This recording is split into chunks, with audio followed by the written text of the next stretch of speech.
Welcome to the podcast. Thanks for joining us today. We're here with David Osorio, the owner of CrossFit South Brooklyn. And CrossFit South Brooklyn is, and I say this even though our friend Wolf works across town at Solis, New York, I say this without hesitation. CrossFit South Brooklyn is the best gym in New York City. Thank you. So I wanted to ask Dave, how and why? How and why? How and why? How did this thing start? How did you decide to build this? Why can you drop weights in your place in New York City and nowhere else on the whole entire 5 boroughs allows you to drop a bar? You know, so this is really the only place you can train heavy in New York City. Yeah. So tell us about it. Yeah. So for me, it started. The concept of having the gym started like when I was in high school. I started training out in the weight room there after school. Started bringing some friends. Seemed to make sense. This was kind of my trajectory, and I thought, my ultimate goal was to work for myself. And then if I do what you do when you get out of high school, I went to college for my exercise science degree, which adequately prepared me for the real world, and the rest is history, obviously, right? It adequately prepared you to set pins at Gold's Gym. Yeah, I remember every year I'd be like, all right, so when are the secrets of the universe revealed to me? And when do they actually, apply some practical, applicable programming advice, some progressions, and it's just... Do I learn something here in this college degree about exercise? Yeah, when do I leave a class feeling adequately prepared to train somebody? And that never happened, surprise. Yeah. I had known problem, isn't it? Yeah, I think some universities have a little more of a research bias, some have a more practical bias. The one that I went to, Westchester in Pennsylvania, kind of skirted the line between the both of them poorly, so the research, which might be the norm, I don't know, but it certainly wasn't. I didn't leave with any real skills that I could apply. Well, that you didn't bring with you or obtain on your own, right? I learned more, at the YMCA training people than I did in any of the classes that I took. And, it's a tragic shame. We hear this from essentially everyone who shows up at the seminar with an exercise science degree. Doesn't matter if it's a graduate degree or an undergraduate degree. These people show up and they tell us when they leave that they learned more in our little 25 contact hours than they learned in their entire degree about the practical reality of programming exercise, the how and the why, the logic behind programming, the logic behind exercise selection and execution, all that stuff. They tell us that they have wasted a lot of time and a lot of money on a 4-year or possibly a 6-year degree. And I wish that were not the case. And this is why we always recommend for a person that is interested in being in the coaching profession that you prepare yourself with a hard science degree, a biology degree with a physiology emphasis or some other hard science, because you are going to waste your time in the other part of the campus that is supposed to be teaching you what it is you're trying to learn, because they're not going to do it. You're going to be disappointed. You're going to come away with a bunch of wasted money and a bunch of wasted time. That won't happen if you go ahead and break down and just get the degree that makes you go to math. Yeah. Take the math courses, get it over with. So, because it's college. Yeah. It's college. It's supposed to be hard. I have advised against a good handful of people who are interested in career changes who would come to me like, hey, this is what I want to do. So my next step obviously is to quit my job and go get a 4-year degree, right? And I've hopefully saved a couple $100,000 I hope you have of their money in the process. But in 2004, I was introduced to CrossFit through a police officer buddy of mine that I worked at the YMCA. And in that time, part of this actually, as a little side note too, my little adventure here, I had for a minute, I thought I was going to go into physical therapy because I was a little bit disillusioned by the exercise science curriculum and what I was getting out of it and what I thought that I should have been learning. So my natural next step was to go towards, physical therapy. So what I actually did is, because what you do, the requirements for a PT program, you got biochem, you got higher levels of physics, there's other prereqs that you have to do. I actually, in my university, started a PT track, because what I realized that based on the curriculum that I had been doing, I would have had to add at least a semester or two to get the prereqs to go into a DPT program. Just to level up, sure. Yeah. So what I did was and there was a handful of people in my major who were plan on doing PT, but there was no real guidance about how to go there. So I created this kind of track that they have advertised now that you can go, and if you want to be a PT, these are the steps you take. I was cleared of that desire by working at a PT clinic and seeing what actually happened there. I was a PT aide for maybe 6 months, and the majority of my time was straightening up the beds, giving people their little hot packs, watching them wash the walls, kick the air, right. And it was just a completely disillusioning process. It was not what I thought it was. Whatever, every place is different, but this place, they come in, what's your issue? They print out a script, these are the 5 exercises you're going to do for the next 45 minutes. And it was just dreadful. And it was I think that is really the norm for outpatient PT clinics. Yeah. It really is. It's a shame. Patrizio and I have talked about this a lot, and we've discussed it with several of the people in our system that are in fact physical therapists, and that is the norm. Yeah. For outpatient physical therapy, it's a giant waste of time, and people get into it thinking that they're going to go in and make a lot of things change and get people better, but your experience is common. The approach to physical therapy is so conservative, and pays absolutely no attention to the stress recovery adaptation relationship upon which our program is based, that it is not capable of making anybody better. Anybody that gets better in outpatient physical therapy just happened to heal up. Yeah. And that's despite the PT. Yeah.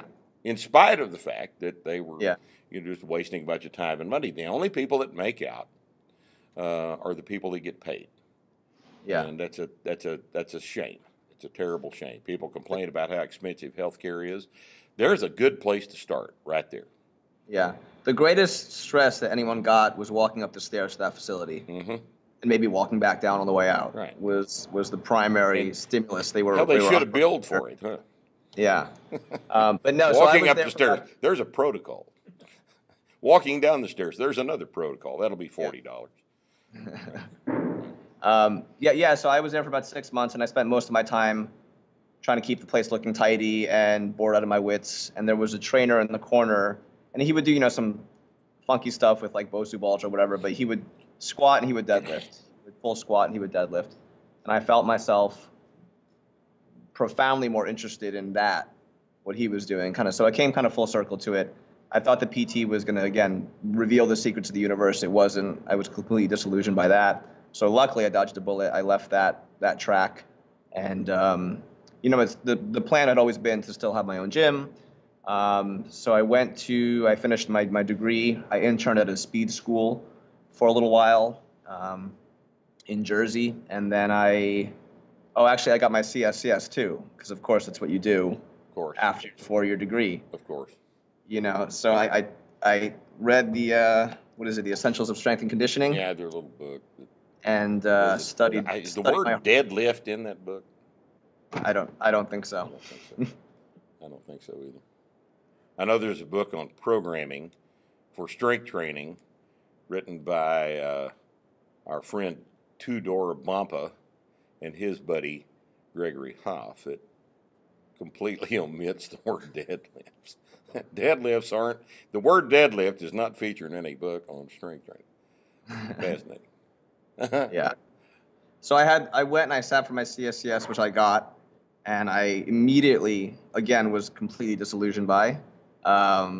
Again, hoping for, okay, well, I went through this degree, and this is my foundation, and I'm going to get the CSCS. It's the gold standard, Dave. Right, yeah. And again, I sat for this test, and which is just a mishmash of questions and videos, and you walk away, you're kind of half a track coach, half a strength coach, half something else. It's not really anything. And then I thought, and then as you know, I would get the two journals, which I would read, which I would attempt to read. I would read the headlines, and I would go, there isn't a single fucking thing here that will ever affect anything I ever do inside of a gym. Well, not only that, but the things that are published in those two journals are most normally incorrect. Yeah. One way or another. And this is the reason I let my CSCS drop back in 2009 is because I just couldn't stand it anymore. Here I remember the paper that first started me off in the direction of writing all this stuff was a paper that appeared in probably 1999 in the Strength and Conditioning Journal, the coaching journal, as it were, on how to periodize. And I'm not making this up. I know you people are going to think I'm crazy, but there was actually a paper, a 10-page paper on there, how to periodize your abdominal training. Yeah. And I thought, this is mind-numbingly stupid. There's just not, this makes so little sense and yet here it is in the literature. It was published by these fools. And then the nail in the coffin was the article that appeared in, I believe it was the last quarter of 2008, maybe first quarter of 2009, that in the JSCR, the Journal of Strength and Conditioning Research, about bench press 1RM, bench press max done on a bench versus done on a BOSU ball, and their conclusion was it's the same. That there is no difference. There's no difference. And I thought, well, I'm done.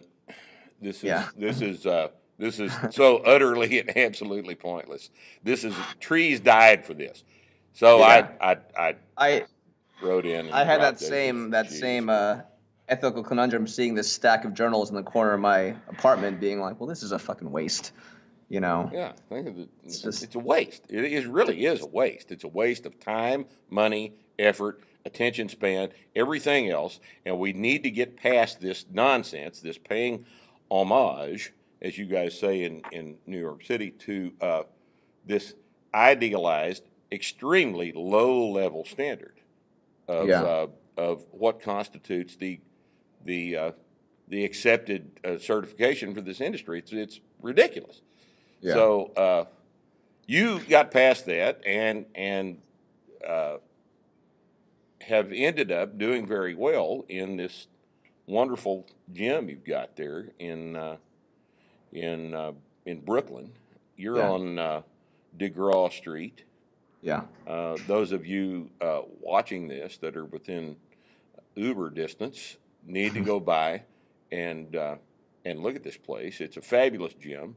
David has expanded into another space across the street at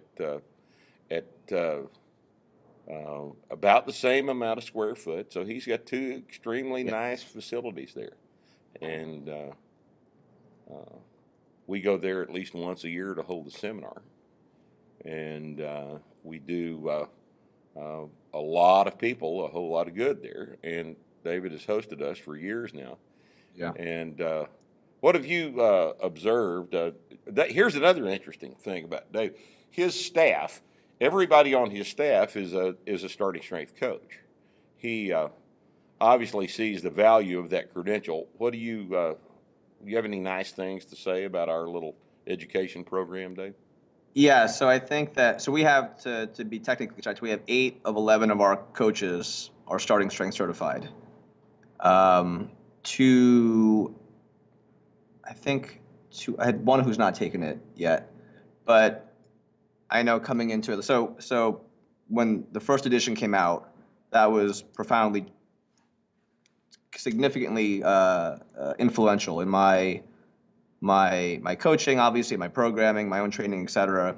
the pedagogy, the insight into how to look at lifts in terms of just the basic mechanics of it, basic efficiency, which you would think would have been taught again in a 4-year university, but was never really mentioned to consider these movements analytically like that.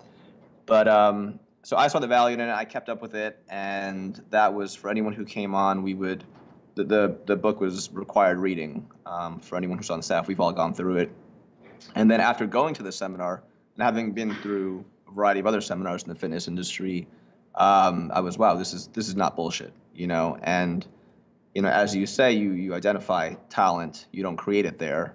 Because I've always been very cynical about certifications. Like, you sat for something for a weekend. I don't give a shit. Yeah, it's just, that's the way all of these things are approached in the rest of the industry. You can take most of those certifications online. Yeah. No examination of any aspect of your ability to coach ever even enters into the process. And ours is the only certification that requires a demonstration of your ability to actually coach these movements before you can even sit for the exam. And it's it's been a extremely useful weeding process. Anyone with the SSC credential has been determined by us to be able to coach you. And over the years, we've done nothing but tighten it up.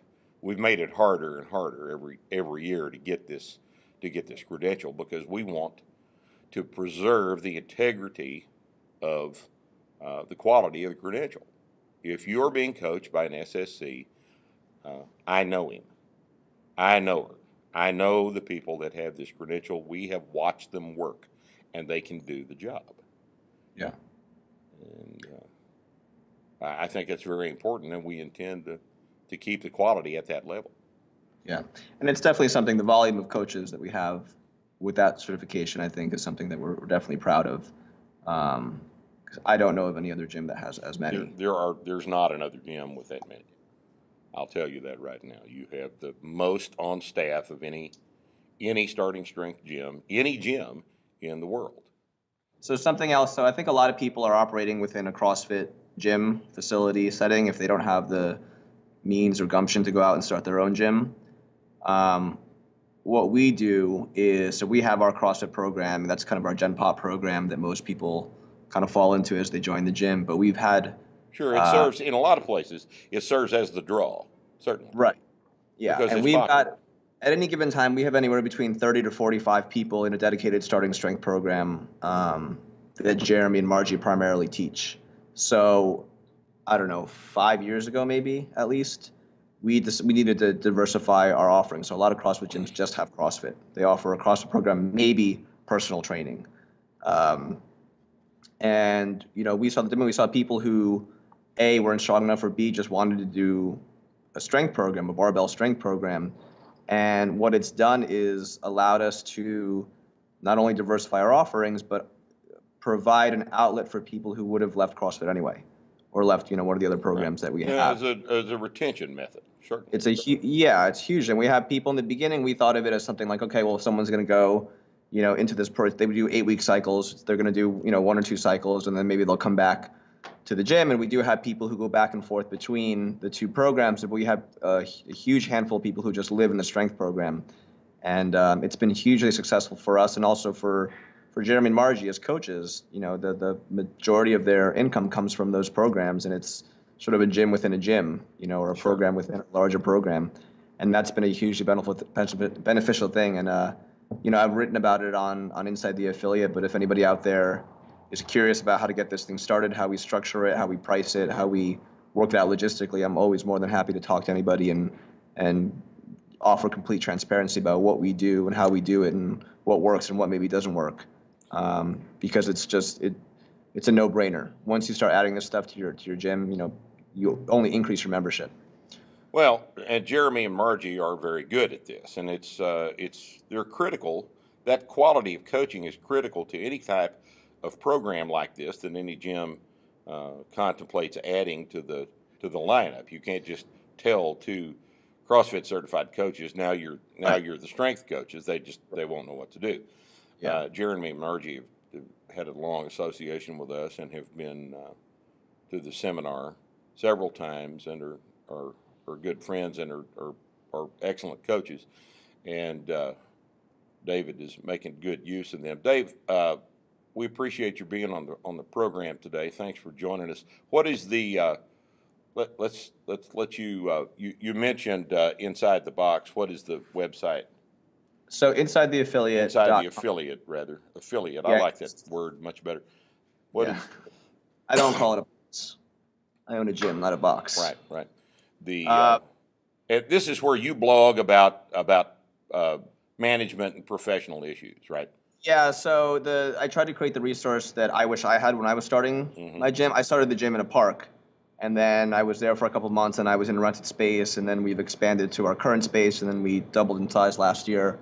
And a lot of the business advice that's out there is how to secure leads, how to increase your conversion rate, how to maximize your visibility in the community as terms of sales and marketing stuff. Sales and marketing, which I've had no interest in ever. What I was interested in, how do I run an effective and efficient class? How do I triage someone who's got a herniated disc and I've never worked with that before? How do I start a strength program within my gym, whatever the case might be? So what I try to do is just kind of give it out there, and I've had a lot of people in the fitness community within CrossFit and starting strength be really generous with their knowledge and information, and I've been trying to reciprocate that, and it's been going pretty well. We've got quite a high readership there, even though I've been a little bit quiet on it lately.